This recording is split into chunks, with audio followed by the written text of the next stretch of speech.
Hi Fad Campers, it's Grace here and I have some new stand-up dates I'd love to tell you about. If you're based in the UK, I will be doing some dates in July and August and I'd love to see some of you there. I'll be in Leeds doing a work in progress with Amy Annette on July 4th in the Hyde Park Book Club. I'll be in Brighton on July 6th with Alison Spittle in the Comedia Comedy Club, and I'm going to be doing my own work in progress show in Glasgow on July 12th at Good Egg Comedy. Also then I will be at the Edinburgh Fringe, of course, for the entirety of August, from July 30th to August 24th. I'll be at the Assembly George's Square, the Crate, 10 to 3 every day. Would love if you could tell anyone you know who's going to be at the Edinburgh Fringe to come see my show. I'd really appreciate it. Thanks, guys. This show is part of the Head Stuff Podcast Network. What's the best way to reduce? Eat plenty or starve yourself? 30 pounds in just 18 weeks. Jenny Craig totally worked. I love to eat, but overeating made it impossible to lose weight. My body wants bread, and I'm gonna give my body what it wants. Oh my God. So I lost Naturally. Medical studies prove that overeating is the number one reason for weight gain. If you need to lose weight, use safe and natural springs away and bring your weight down without the use of unsavory. Welcome to Fad Camp, a podcast that throws a comedy eye over our societal obsession of diets. Now, a little disclaimer, we are not health experts, but we are fad diet connoisseurs. I'm your host, comedian Grace Mulvey. And I'm your co-host, Connor Dowling. Welcome to Fad Camp.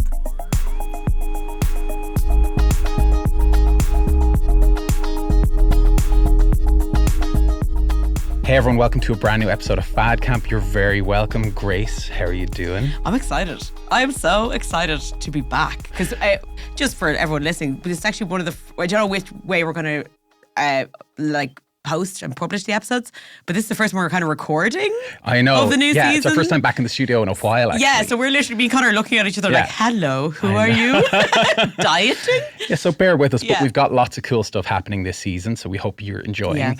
Yeah. Grace, this episode, as you'll see from the title, is called Instagram Knows I'm Fat.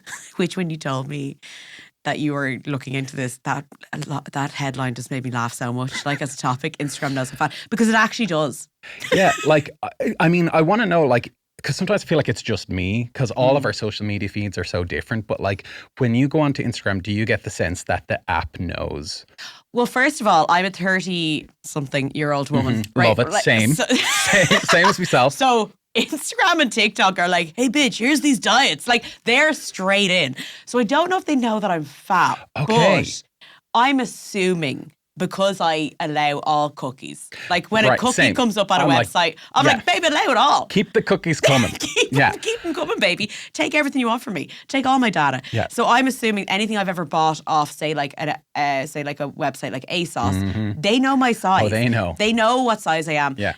So I would imagine they know exactly where I am. Yeah. And I try to take control of my algorithm a bit by doing things like not interested in certain posts, reporting things I think that are misinformation. Okay. Oh, amazing. Well, we're going to cover a bit of that and more.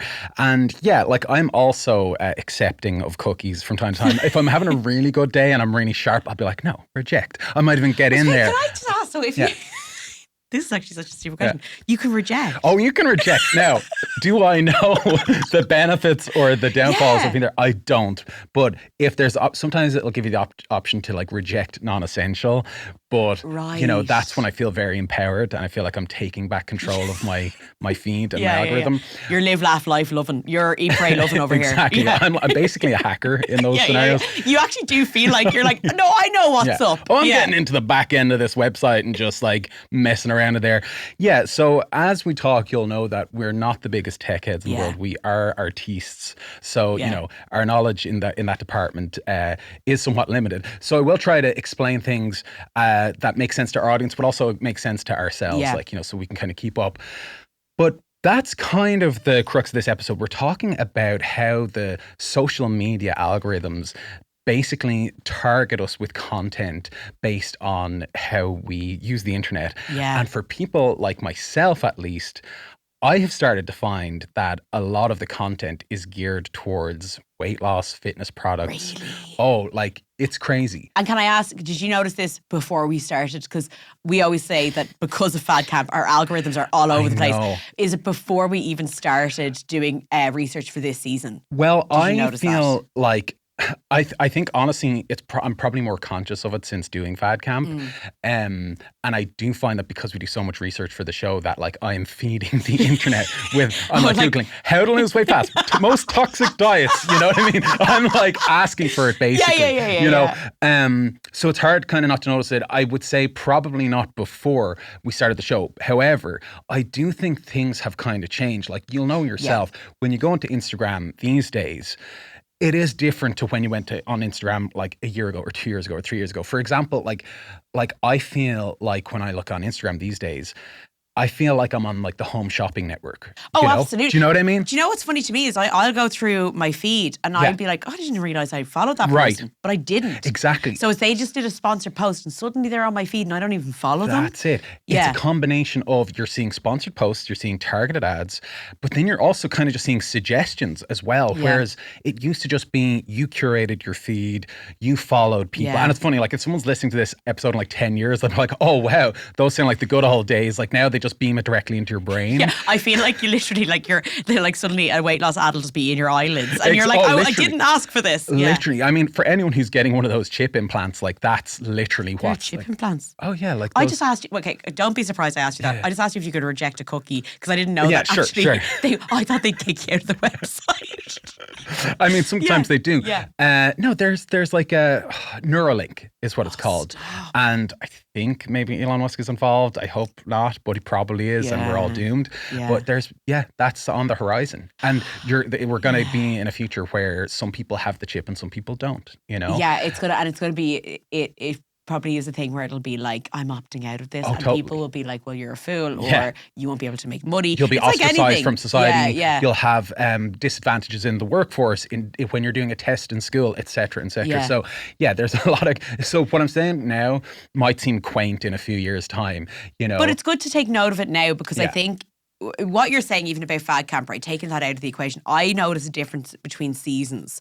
So when we're doing a season of Fad Camp, suddenly our history, search history, becomes the search history of someone who's desperate to lose weight. Exactly. Like apple cider vinegar suddenly is like all over my For You page on TikTok.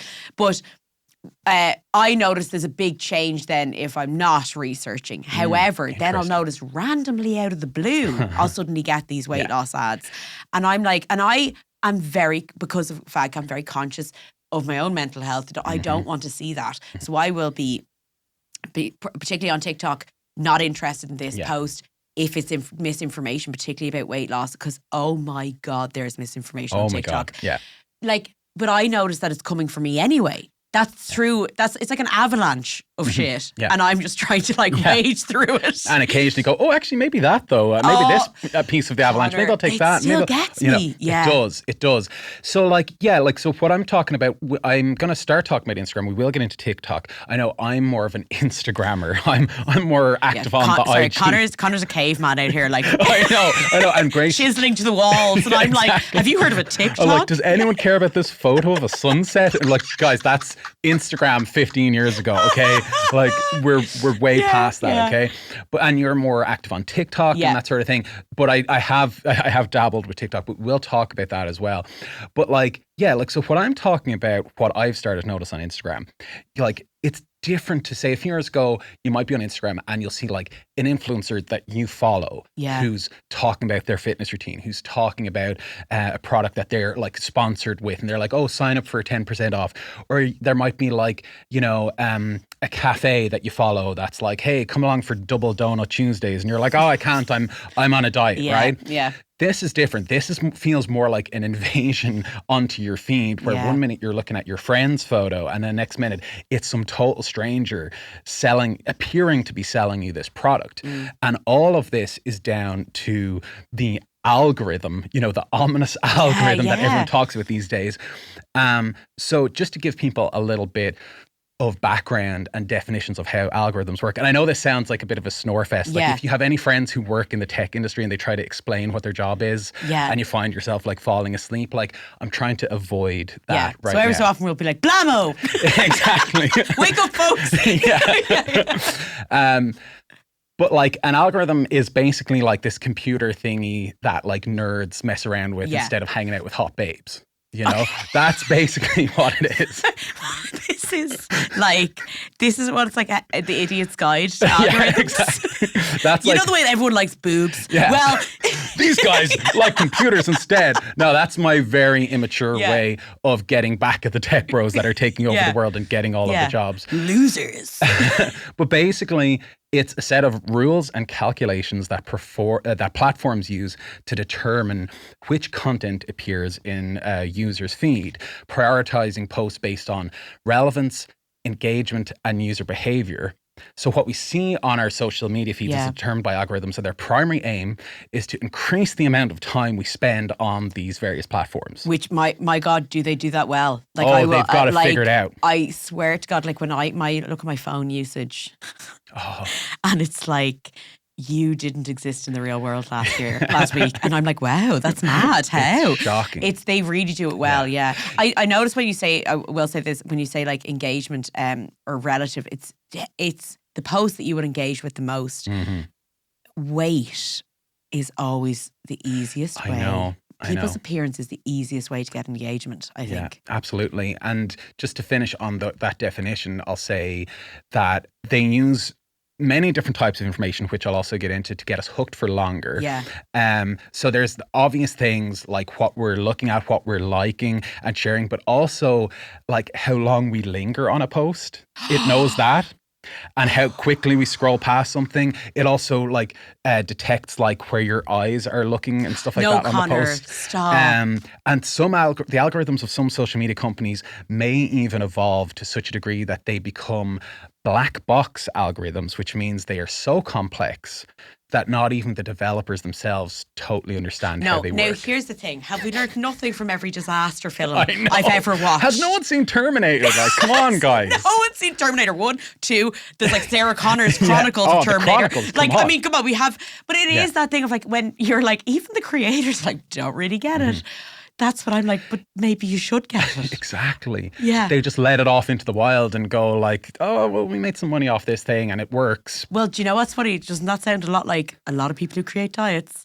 Yes. Who are like, I don't quite know how it works, but I always found that starving yourself really does it. There may be some fatalities along the way, but by then we'll be onto another diet. And I've made a algorithm. lot of money. Yeah. Another aspect that you kind of touched on at the start as well is that they track is your third party data. So they may also harvest information from websites and other apps you visited outside the platform. So like you could like buy something on Amazon. You know when you like buy a hat on Amazon and then suddenly your entire internet is like, do you like hats? You're that hat guy, right? You know? You want to cover that stupid head of yours for hats, right? Like, I already did that. And they're like, no. That's your whole personality now. So you are actually wearing a hat today, which is hilarious. I am wearing and it's a gorgeous hat. Thank you very much. I got it in a store for men with large heads. Listen, we're going to record as well an episode later today about plus size clothing, and Amazing. I think I have a story about my dad having to get a special helmet made in Japan. Oh my gosh! Because his head is so big. No way. Yeah, and famously, Irish people have massive heads. No way. Oh, Are you serious? Is it part of the research for the episode, or just something you know? No, we're big Irish heads. The big Irish head. So when you contacted Japan to make the helmet, they're like, "Oh, more Irish people. You're like our." Don't say another word. Yeah. That you big potato face. You're safe now. You're safe now. Come to us. No, honestly, like we don't have like no hats fit anyone in my family. We can never get a hat to fit, right? So just don't buy you guys hats. Don't, like, no, honest to God. And like my dad had to get a helmet, and they had to order it especially from Japan because there was no helmet big enough for his big head. Oh my gosh. So like I think a big headed hat store. Well, just to clarify, I went looking for hats that had a large peak or bill, as they're known in the States. And I was led immediately to this like, bespoke artisanal hat store for large men. I was like, these hats look pretty nice. So I got like the smallest size, which is like, large for me. But there were larger sizes for people like your dad and everyone else in Ireland, apparently. I just have to say that I just love that you're like, but I actually was like the slimmest in the big hat store. Yeah, exactly. Like I was like, have you got any smalls? They're like, oh, you mean triple XL in the real world? Yeah, Yes. yeah. I love that. Like, that's internalized fat phobia. Where you're literally like, but just want to FYI everyone to know that I was actually the smallest. Yeah, I know. Yeah. People to know that. Yeah. But it is one of those kind of qualifiers whenever people compliment my hat. I'm like, thanks. It's from the big head hat man store. Are you having a stroke? I know. Well, yes. So, so we know that the algorithms, they'll track our various kind of activities, right? But they may also infer interest in weight loss accounts. Even so, you could like basically like something that's like body positivity or like Fad Camp, for example. Which you should. And then it will basically go, oh, so weight loss. Right? Yes, because it won't even take into the fact that we have put in like anti-diet in our name or like, because we try, by the way, the reason we use anti-diet, which is like, again, we don't judge anyone who's on a diet, but the whole point is that you're trying to get across the theme of the show. And that matters for the algorithm. It matters for what we might be linked with. Because some people have before mentioned to us like, oh, you might come up and get with a weight loss diet suddenly beside your name. And we're like, but we don't want that. You know what I mean? Like, yeah. Absolutely. And so that's happening a lot. It's happening to people who are trying to recover from eating disorders. It's happening from people who are trying to, just totally avoid fitness stuff, but are wanting to follow like anti-diet people or body positivity. Yeah. So it leads to inappropriate targeting from these kind of algorithms and the kind of targeted ads and that sort of stuff, because it's just kind of like a blanket. One of the things I found quite interesting was it'll also target people through what are called lookalike audiences. Okay. So advertisers can target users who resemble others who've shown interest in weight loss products, creating inadvertent targeting patterns. You're telling me basically if you look like another fat person. Yes. You're going to be targeted. Well, this is what's crazy to me, Grace. I took a screenshot of one of these products that was advertised to me on Instagram, and it's like something called the Better Me app. And the app is like, and I keep getting this thing. They're trying to recommend calisthenics, which is basically like a type of like workout that people do. Yeah. It's very much associated with like kind of like guys and like male gymnasts and that kind of thing. And the ad that was kind of created and targeted at me was called Calisthenics for Big Guys. And like, look at the guy in the image.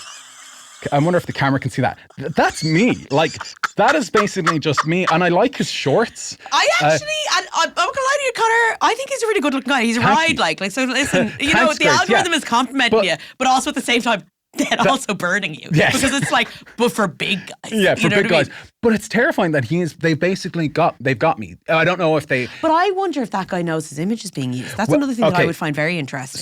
So another aspect of it is, if you zoom into under the logo, now, what I find the most tricky about this, and honestly, Grace, I'm not finding too much writing about this. Like, so in a lot of ways, I feel like we're kind of breaking new ground here. Yeah. This new kind of advertising, it's basically trying to replicate that sort of influencer style advertising that we've become more comfortable with over the past kind of 5-10 years. We don't want to see like, some famous celebrity like in some glossy kind of studio. Or like in their big mansion. Yeah, advertising a product. I want to see some bloke in the back garden who looks just like you, who is trying to lose a bit of weight, because that seems more accessible. That seems more real. I take a glance at that. Oh, you would think like that guy you would trust more than someone who say like is a bodybuilder, or whatever. Another thing I want to say is like, as what you're tagging onto there is, because actually a lot of people are more media savvy now. Yes. Because we're all users in this world. Yeah. We, as you said, we are now, when you see a sponsored post come up and straight away someone's like, I love using something that I can stick up my hole every once in a while. And you're like, no, I don't think you do. And actually you straight away are kind of like, I don't want to see a post like that. Yeah. I want to see a funny meme. So then you're more likely, again, as you say, to pause on something that looks a bit like you. Advertisers have to adapt because we are adapting, and they almost have to be a step or two ahead of us in order to get us to buy stuff. That is so scary. So And the fact there's no writing about it is really scary. I know. I was doing my research and I was trying to find articles about this type of advertising, and it just it's seems called like, look-alike in the algorithm. Yeah. And basically, so what my point is, I see that post. It looks like a guy similar to me, or maybe he doesn't look like me, but it's a guy who just looks like he's in his back garden and he's doing a bit of workout and he's saying like, this actually really helped me like lose a lot of weight. And at a glance, I think, oh, that's another Instagram user. But then if I look where it's from, I see it's from a company. It's from their app, like it has their logo on it, and it's a sponsored post. So they've paid to like have this show up in front of guys who look like me, right? But then if I look closely, it says actor portrayal. No, on it. It says it on the thing. Underneath it says actor portrayed. By the way, any images we'll put up an Instagram post so people can see it as well, but we'll put it in a video. Actor portrayal. And it's so small, guys. Small, that's underneath the logo of the company. Actor portrayal is like really tiny underneath that. Exactly. So, beside a hot guy, I will say. Okay. Thank you. Baby girl. It was Baby girl. I'm the actor. Now, I'll tell you where those actors come from now shortly. But what's also kind of crazy is you're saying that people are becoming more media savvy, that we don't want to see some glossy person going like, hey, I used this service and it got me. Well, to say an ad that 2 years ago we might have stopped at, that now because of the way Instagram works, you have to say it's sponsored, you have to say it's an ad. We kind of immediately know the difference now, I think. But guess what, Grace? So does the algorithm. Right. The algorithm will favor something that looks more DIY and more user generated than something that looks like a big professional ad. So you have the budget of a big company making this kind of organic looking DIY content, and the algorithm pushes that forward because they go, it's just people putting stuff on the internet, but it's actually funded by companies. And it does look as well like one of those, like I think as well, those old style memes are coming back. Yes. Now, maybe it's just my age. I'm in my 30s again. A lady never tells, but Same. No, Same I'm as going to be myself. 36 in a few weeks. I'm very proud of myself. Got here. Don't know how. Because apparently, I've been fat since a child, so every health expert has been like, "You're dying." But I notice as well, like I find that those old style DIY memes are even becoming more popular now again. So something has come back where like we were very glossy for a bit there, and now I feel like it's more kind of grungy looking. Yeah. And companies are also co-opting those as well. Yeah. You'll see people using, like I saw something where they used like that gif of, Bill Hader where he's kind of like looking really like excited. Like I love that, But I saw some company using that like with like their kind of advertising, and I was like, Are you allowed to do that? Like it feels like a bit of a Wild West kind of situation. I think with TikTok as well, because like it's just hard to know, because I suppose it is country by country, but I do think as well, if you don't have, say like a lot of the topics that we cover for the most part have been covered by, legitimate news outlets such as the New York Times, like we really do try. And then we'll go in to look at reports of like when people are like, oh, there's this report that says 8 out of 12 people lose weight by just blinking 45 times a day. You're like, really? And then it's been done on one rat. But we'll look at those reports, right? Totally. So we do try and do our best. Like, again, I don't want to be part of misinformation, so we try our best. However, when something as big as this has not been written about, and say something like the New York Times or the Guardian, specifically when it comes to eating disorders or weight loss products that is, to me, is terrifying. I know. And I don't mean to scare people, but to me, it's like young people are online. And like, because we've been through maybe the 90s and the early 90s diet culture, we're hopefully a bit more equipped.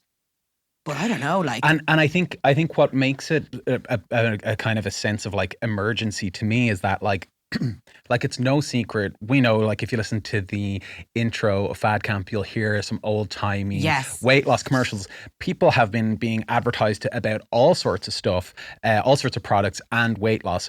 Going back to, it used to be newspapers, or it was billboards, or it was the radio, or it was TV, etc. But now it's like, it's not only is it in your pocket, like on your phone, but it's on what you have considered your personal curated feed of things that you have opted in to see. And and as well, we all consider ourselves, I think, smart people who are like, I like to see this kind of funny thing. Yeah. I think I don't engage in this. Like even Fad Camp listeners might be like, do you know what? I don't like to engage in certain things anymore. And then next thing you know, you are engaging it's in it without invading even your trying. feed. Yeah, you never follow that account. Yeah. You know, and Twitter got very like that, or X got very like that, where you're just seeing all these posts from people that are like, I don't follow this person. I don't care. Oh, I went off. Oh, me X, too. I also, you're much. You did it much sooner than I did. I was off. The moment I saw X, I was like, sorry, no. I held out for a long time. Yeah. So I have taken a few screenshots. I'm going to make a little collage. We'll put them on our Instagram. Oh, the collage is very good. Yeah. But I'd love you to. So you see, here's the thing. Here's what really bothered me. A lot of these things that show up on my feed, they're eye-catching, right? They do kind of grab your attention. Yeah. Whether it's through thinking it might be something that you might be interested in, like, oh yeah, maybe I do want to do intermittent fasting, or maybe that guy does look like me. Maybe I will do his workout. But a lot of it is this kind of very like stupid and kind of like asinine, like idiotic kind of marketing that just catches your eye, because it just kind of makes you wrinkle your eye, your brow when you see it. You go, what the hell is this? Oh, you look into, I guess this is trying to help me lose weight. Grace, I want you to read out this wonderful screenshot that popped up on my feed a few months ago. Okay, so I mean, listen, like, this is so stupid. It's like a cartoon of a toilet with a big poo in it, and it says beside the cartoon of the poo in the toilet, I unleashed 12 pounds of toxic poo that I thought was belly fat. What? Like, what the hell? Like, that's... Wait, are they saying it is belly fat or it wasn't belly fat? No, that it was just sitting in their digestive tract, and from taking this product, whatever it might be, we don't know, but we'll have to click in to find out. It's going to make you shit 12 pounds that you thought was just belly fat. Listen, what I love is, as a girly with a low hanging belly, right? My community isn't talked about enough. Okay, us low hanging belly girlies out there. If I thought a poo was going to get rid of that low hanging belly for years, you'd be buying that. Oh, baby girl. My next question is, how do I sign up, and where can I get a lifetime supply of this product? And obviously, I'm going to have to be on the toilet for the rest of my life, because that is an insane amount of poo. 12 pounds, it's like more than a child, like a baby when someone has a baby.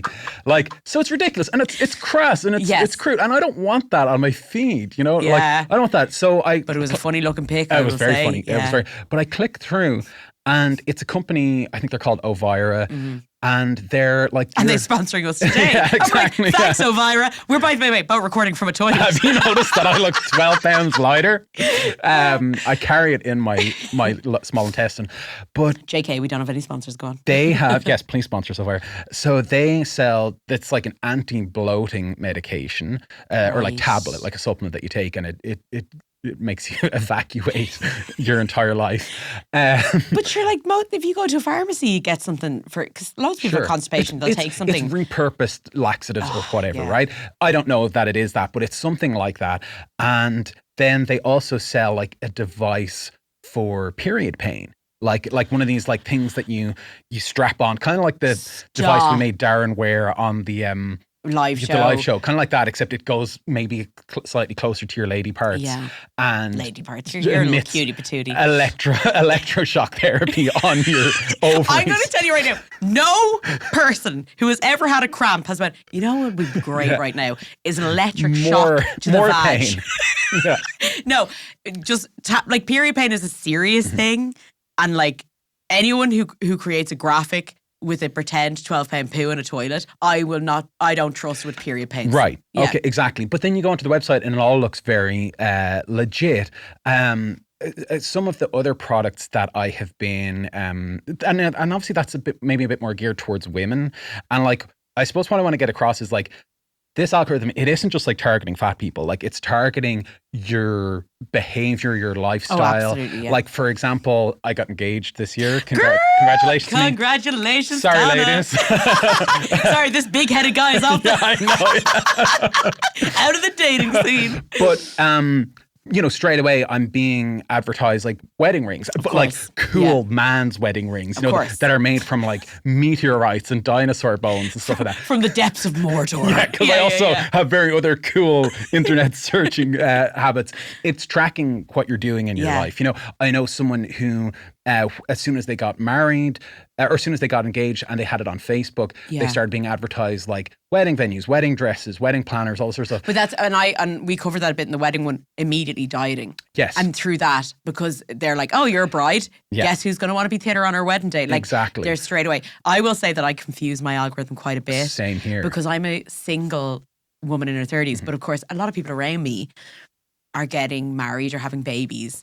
So I will be doing a lot of stuff of buying presents for them. Yes. So my algorithm thinks my dating life is going a lot better than it is. They're like, oh, she's all over the map. 1 minute she's on Bumble, the next minute she's buying a baby grow. Like, you know what I mean? So I'm confusing the algorithm. Yeah, well, totally. mine must be very confused because 1 minute it's advertising me wedding rings, next minute it's advertising me period pain relievers and 12 pound poo baby relief.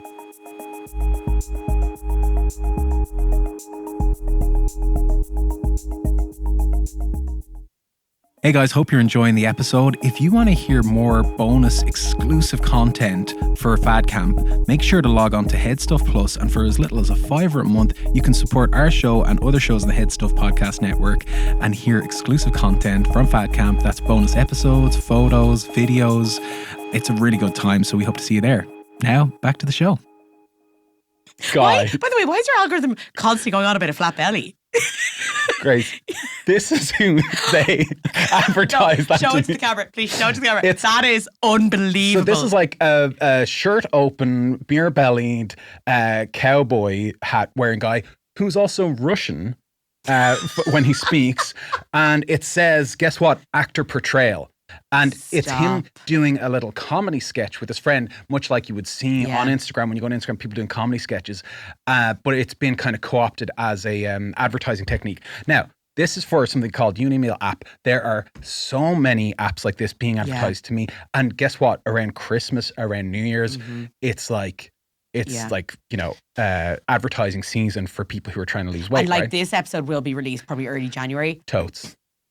It is, we always try and get episodes out early in the year because that's the worst time for dieting. They want your money, okay?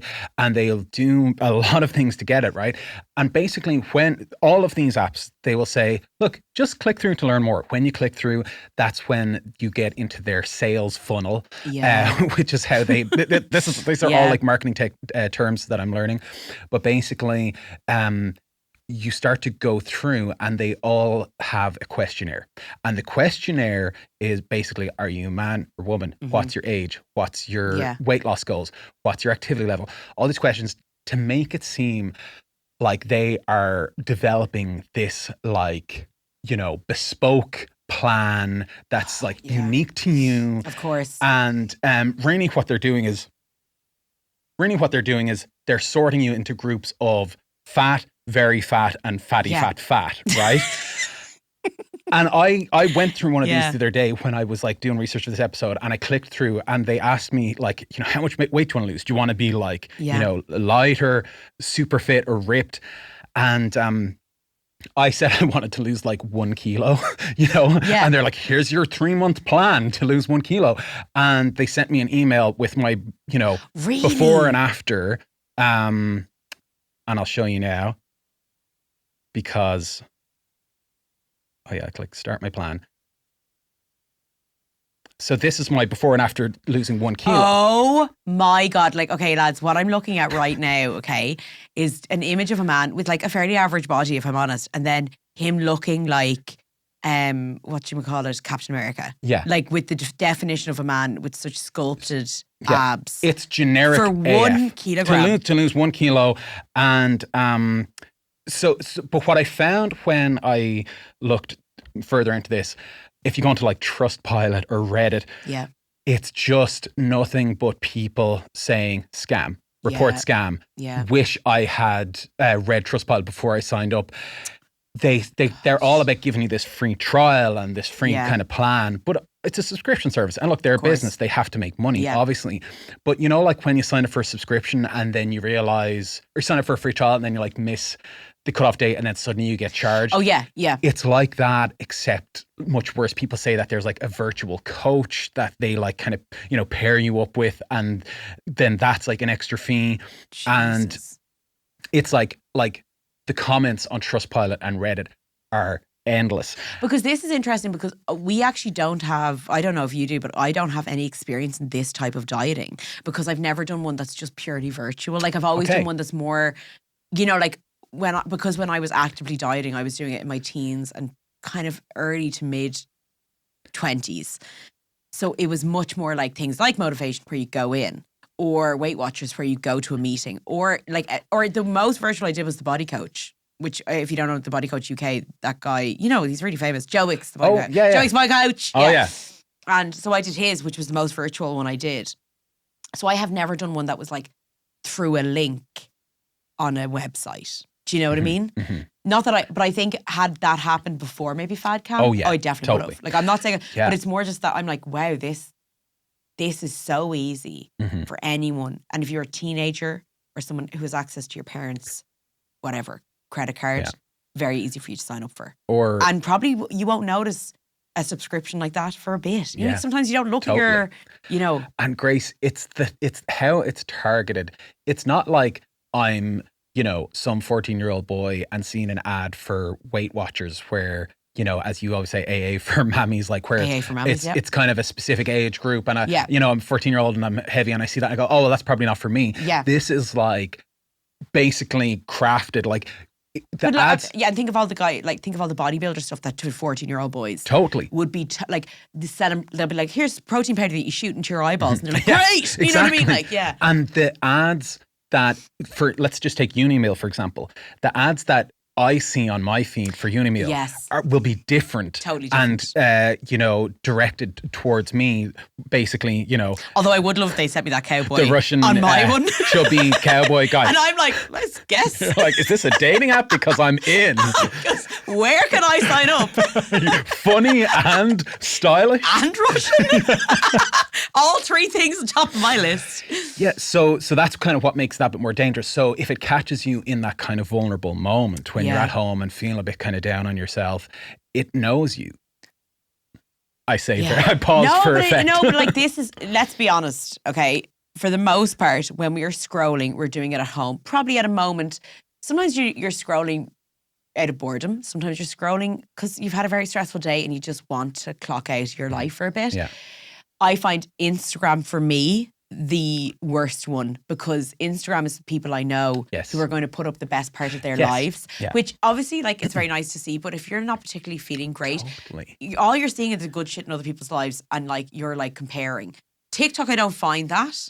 So I don't know if TikTok actually gets me as hard with this sort of stuff, but I think I would find a low moment with Instagram. Yeah. And by the way, I find on Instagram a lot more people are announcing their weight loss. I don't know if that's just me. Interesting. Not more people are talking about their weight loss on Instagram. People I know. And I would have always been like, oh, I thought we were kind of past this as a society, if I'm honest. Yeah. And that's kind of, I'm going to come back to that point because that is such an important aspect of it. If I rarely go on Facebook these days. Anytime I do, they've introduced kind of more of like I don't know what you call it, like a gallery of just videos that just play on an endless loop, a gallery of hell, basically.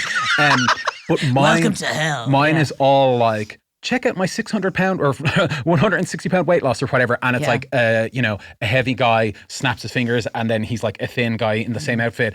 And if you watch these videos, like for 5 or 10 minutes, it suddenly just becomes so triggering because you're seeing people, you're not seeing the middle part of the journey. You know what I mean? It's not just the fact that you're seeing so many of these videos, but they have this very kind of like unrealistic kind of approach to kind of weight loss. So just you see this immediate before and after, or there'll be a video of someone being like, "Oh, I started walking every day in 2024," and then it's like, "Here I am now," and they've just like lost a ton of weight. Like I've gone on some absolute deep dive rabbit holes with some of these things, and it's just like. It's like I often have to ask myself, like, what is everybody else seeing? Like, if you're like a thin person, if you're an athlete, if you're, you know. I think if you're thin, I'm going to say, I think obviously as bigger people, we get very specific weight loss ads. I used to think that only big people got this. It is just not true. Mm-hmm. A lot of my friends who I would consider quite svelte or thin or on the petite side of things, they mightn't get the weight loss, but they'll get different words, toning. they'll get things like, oh, what about your like filler? Right. Because your face is a little gaunt now. Because even when you're thin, see, the thing is, fat don't crack, babes. Yeah. Yeah. Right? So like, you know, everyone's kind of looking weirdly for a thinner body, but almost like a puffier face because like of lines that will appear if you have a gaunt face. So then this weird thing happens with people who are thinner where they're suddenly like getting fillers. Where that's the advertising. So it's like no one is ever not getting targeted. Yeah. Oh, but absolutely. What's interesting and what you're bringing up is even what us two are getting targeted is just going to be slightly different, but it's going to be the same product. Yeah. I know. So Grace, we can't talk about harmful internet diet culture without touching on TikTok a little bit more. My baby, my TikToky, my little dancing. You're a bit more of an expert in this area, but that is very much known for its highly advanced algorithm. Yeah. And I think that, you know, since TikTok came in, other apps like Facebook, like YouTube, like Instagram have kind of started to co-opt some of just even the style of that sort of endless stream of video kind of thing. That wasn't really a thing before TikTok, you know? So I have some research here from an article on the website Dished, and it says, the TikTok algorithm has a biased way of selecting, and it groups everything under the same hashtag, regardless of the positive or negative. Yeah. And this is according to Trista Yuan, who's a UBC undergraduate with a major in dietetics. She says, I'm consciously choosing who I'm following and what I'm tuning into, but although I'm following very positive accounts, I can still see the transformation photos or how to eat healthier and lose weight on the discovery page or the For You page. It goes on to say, by the end of 2020, TikTok launched an investigation and banned some search terms after The Guardian alerted them to harmful pro-anorexia content. I don't know if you came across a thing called the Corpse Bride diet. No. I've seen like references to that, but when I went onto TikTok, I couldn't find anything related to it. Okay, maybe we could do a little, we'll try in a bonus episode. Well, like I said, I was like trying to find it. I can only hear people kind of like referencing that it was a thing. Yeah. But like, and that happens a lot in TikTok actually, where there'll have been a video published and then there's reaction videos to it. And then the original video you can't find. Yeah. So you're only hearing the kind of backlash or aftermath of the original. Yeah. So the fact that like, and it goes back to what we're saying at the start, like you could be wanting to just follow kind of body positivity or even anti-diet stuff, but still getting bombarded with kind of, you know, pro-anorexia. Well, here's what I'm finding on TikTok anyway, and I've noticed, and this is what I do. So like anyone who isn't on TikTok, you have your friends feed, and then you have a For You page feed. Right. So friends feed is like anyone you follow. That's their videos published. But the immediate one you go on to when you're on TikTok is your For You page, which is a mix of, say, what your friends might have published. And that's what I have been on when I've been on TikTok. But then also just discovery. So if you're on Instagram, for the most part, you should only be seeing, and your main feed is who you follow. Now, that's not true. Instagram have changed things. But then you can also go to like another button and be like, oh, I just want to discover people. Yeah. TikTok is both. So it means that it's using the algorithm to be like, oh, who are they following? What are they interested in? But also what are they, as you said, laying their eyes on more. So if I go into a video and I immediately am not interested, TikTok recognizes that I've only been on that video for maybe a second. But I might say, for even like something like I might, as a woman, it's like a day in the life of what I eat. Yeah. I might stay on that for a touch longer. Totally. And then next thing it's like, oh, she's interested in that. And I will say I've noticed a lot less of like, say like, I wouldn't see like, oh, here's a Weight Watchers TikTok. What I will see is a random woman who's like, I lost 40 pounds on Weight Watchers. Here's what I ate. Yeah. That's how it's getting advertised. It is getting advertised through quote unquote normal people who I would say, even if they're not getting paid by Weight Watchers or by these companies, might get some free stuff. Now this is me, but also maybe just because they're saying the word Weight Watchers. Totally. TikTok is like, boost her video. Exactly. Yeah. And you know, again, this is all of us. We have to speculate. Yes. But like, there are random videos that suddenly have like 44,000 likes on it, and I'm like, from a random woman just talking about what she eats in a day. That to me doesn't seem normal or likely. But there could be a bunch of reasons for that, and I do want to differentiate. You know, what I suppose I'm talking about with Instagram, at least in my case, I'm seeing more products that are definitely, we're trying to sell you this thing based on your internet behavior, right? But with TikTok, it's less. Now, there may be, if you click through on people's posts, there may be, oh, do my detox or do my whatever. Oh, there's TikTok Shop, which is a big one. Yes. Yeah. But, with TikTok in particular, like, it is just the content. It's the user content. So it doesn't have to necessarily be selling you anything, but it is, in a sense, infiltrating and bombarding you with this content and these And topics. how do you keep people engaged? Like, the big thing about any social media is how you keep people on it. So with TikTok, the genius of TikTok, and it is the most addictive in my mind. Like, I'm now doing things where I log out of my TikTok every day and I only allow myself so many minutes of it. I have to be like that. is the engagement of, like, what engages people more than someone has changed the way they look. How is this person 50 but they look 25? Oh, how did this person lose weight? Even if you aren't looking to lose weight, you will stick on a video about how a person has lost weight. And also, like the way we said about how, if you don't linger on a video for too long, it'll make a note in some way that, you're not that into that. But we also tend to look at stuff that we don't love. We look at stuff that horrifies us and go, oh my God, I can't believe that. And, and then I'll go, oh, I guess you like horrifying stuff, like, And I have heard people say, like, oh, well, that's the whole thing about TikTok. It's like, you kind of get out of it what you put into it. But that's like, I think that's a little bit of a cheat. I think that's a little bit unfair because it's putting stuff in front of us and we're taking a minute to kind of see how we feel about it, and sometimes, we engage in behaviors that aren't super healthy for us. And we go, fuck, I wish I could stop doing that thing that I keep doing, whatever it is, whatever habit it is. So an article posted very recently on Psychology Today in November 2024. Look at us linking up with Psychology Today. Love it. I tell you now. Please sponsor us. Sponsored by BetterHelp. Can social media algorithms exacerbate eating disorders?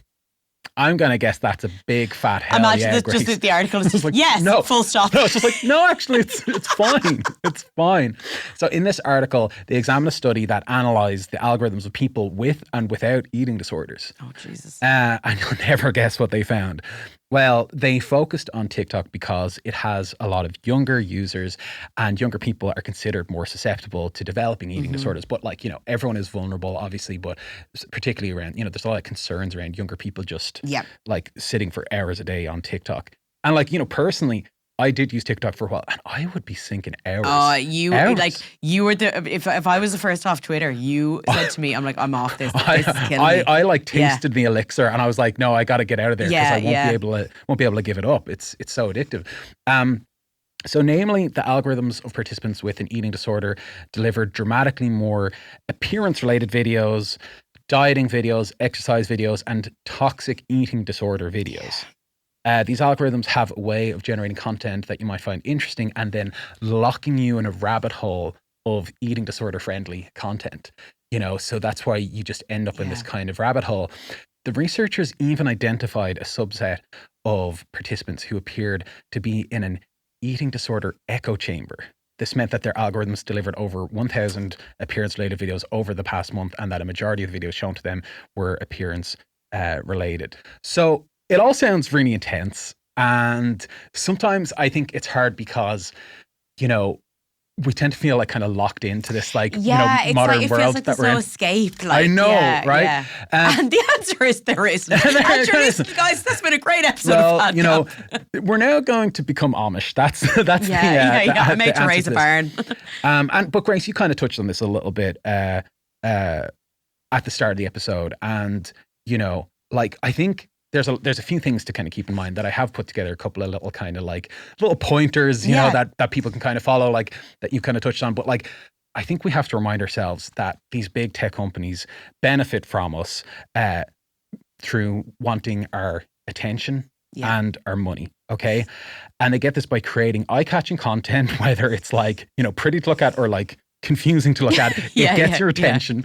And ultimately, it makes us feel bad about ourselves. It makes us feel like we're not enough and we're lacking something. It's kind of advertising 101 and it's been going on for years, just in different formats, like I mentioned earlier.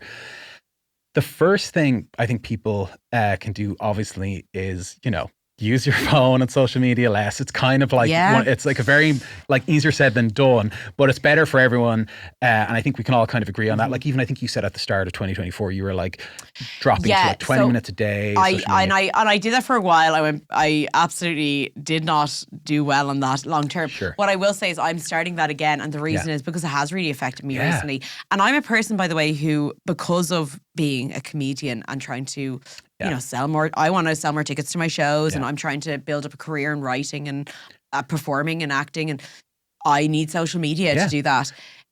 I myself realized that I'm like, right, in order to be able to interact with these platforms, but not allow it to first degenerate the way I see myself and how I feel about myself, because it really has affected me lately. So I log out of my Instagram and I log out of my TikTok every day. I know. And then when I go on and I have to post something, because I do as well. I love interacting with people. Like I have made friends with people who follow this podcast through Instagram. And there are that's positives. Amazing. There are positives. And these are communities I would never know about. Yes. And I don't mind doing a bit of that, but I limit myself now to 20 minutes a day and then I log out again. Because you know what else? I don't want to get the notifications. Exactly. That's the thing that actually will get you as well when your phone's constantly notifications. It makes it seem like the phone is so important. I know. And actually, things can be waited on. Not everything has to be react to instantly. There's actually a book I'm reading at the moment called How to Break Up with Your Phone, and it has lots of tips, you know, and you know we don't necessarily have to go to the extreme of I'm going to get a flip phone. You know, you hear a lot of stories like that. And, okay, that's great if that I'm not works. Daniel Day-Lewis. If you ever saw him, that picture of him on a subway. Okay? But like you said, you know, there are benefits to kind of being able to connect and be able to put your creativity out there. Like that's the good stuff, and that's why we're all still on it. We wouldn't be on it if it was just purely berating us with this kind of content. There is like a go to sleep mode where your phone turns to black and white if you set it for a certain time. And I find that like I like to look at Instagram and it's all black and white. I like don't care at all. It just like it doesn't gets catch rid of my it. eye. Yeah. For me, my rule of thumb is, again, easier said than done. If I find myself opening Instagram without the intention of spending money, just like absentmindedly opening Instagram, and within a few minutes of scrolling, I find myself reaching for my wallet, reaching for my credit card details, I have to pause, I'll close the app and walk away. And if I really want the thing, I will go back. You'll also remember it. Totally. Like if you really want something, you will remember it. If you're like, I need to remember that. Why? Yeah. But because actually, if you really need it, you would remember. How often do you go onto social media and be like, I'm going to go and buy something? No, but you're at home and you had no plans to ever buy something. And I love that you say go for your wallet. Go for the wallet. Well, no, can I just say. Get the cash out. Put it into the phone. Again, this is caveman Connor coming back. Go for the wallet. Babes, the wallet's on the phone. I know, exactly. Like, I immediately autofill. That autofill is there. It's killing me. Yeah, I haven't seen my wallet in days. You're just the middleman here, okay? Like, yeah. Do the algorithm. The person is the middleman between the online wallet. Yeah. My bank account and the algorithm, I'm what's getting in the way of those two things. Those two things want to fuck, and I'm getting in the way. I need to step out and let them do their thing. Yeah. Lastly, what you can do is you can curate your feed more, and that includes unfollowing any company or person or influencer who posts anything that just makes you feel bad about your body. I do that all the time. If I see someone post something and I go, you know what? Every time this person posts, I feel like crap. You know, so I unfollowed Grace. Because she looks amazing. Yeah, exactly. I'm like, I wish I could be her perfectly sized head. Those normal hats she gets to wear. And then you can add and follow people with more positive content, but we know, as we said, that can still be kind of tricky. But you know, if you're interested in, you know, health and dieting related things, look for like a registered dietitian to follow over like a fitness influencer. And then you can also post and interact with content that inspires you and others. Can I just say, this is another quick anecdote because we're going to wrap up in a minute, but I was, again, through many things on TikTok, I don't even know how I've managed to find this side of TikTok, but it was a sort of body, like a personal trainer who posts a lot of like these kind of no-nonsense videos, but like no-nonsense, it can be in a good way, you know. And he basically kind of, I suppose, any kind of misinformation out there, he'll react to videos and be like, this is utter shite, like, you know.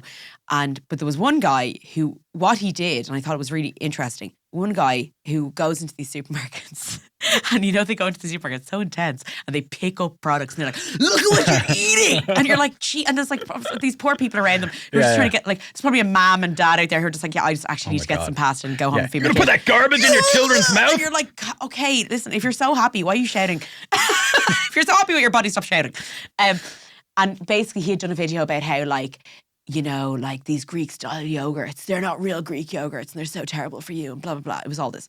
Next video, a few videos later, he was talking about how he always grabs this Greek style yogurt that he loves and he eats it for breakfast. And he's like, wait a minute. And this guy was reacting going, a few videos ago he said that was utter crap. And what he was explaining was, I'm a person who makes my living a lot on TikTok.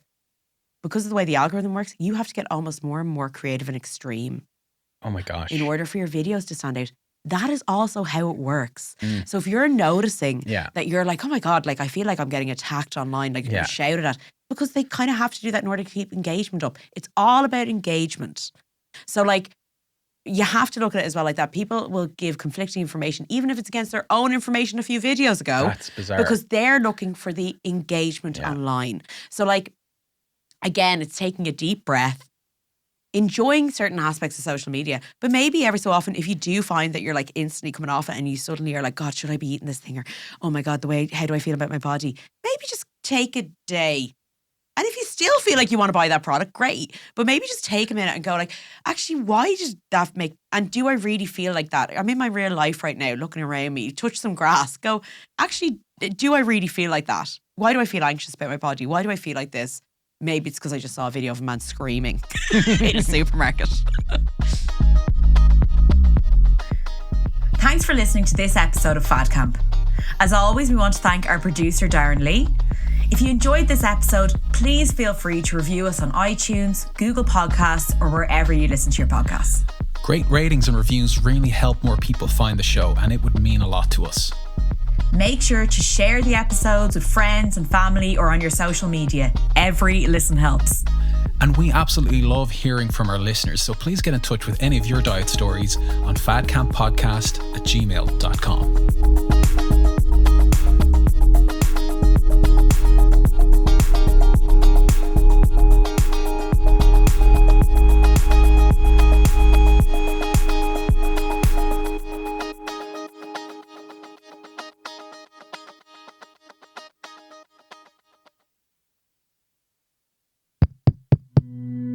This show is part of the Head Stuff Podcast Network, a hub for the creative and the curious. Shows are produced in association with Head Stuff and the Podcast Studios Dublin. Find out more or become a member at headstuffpodcasts.com.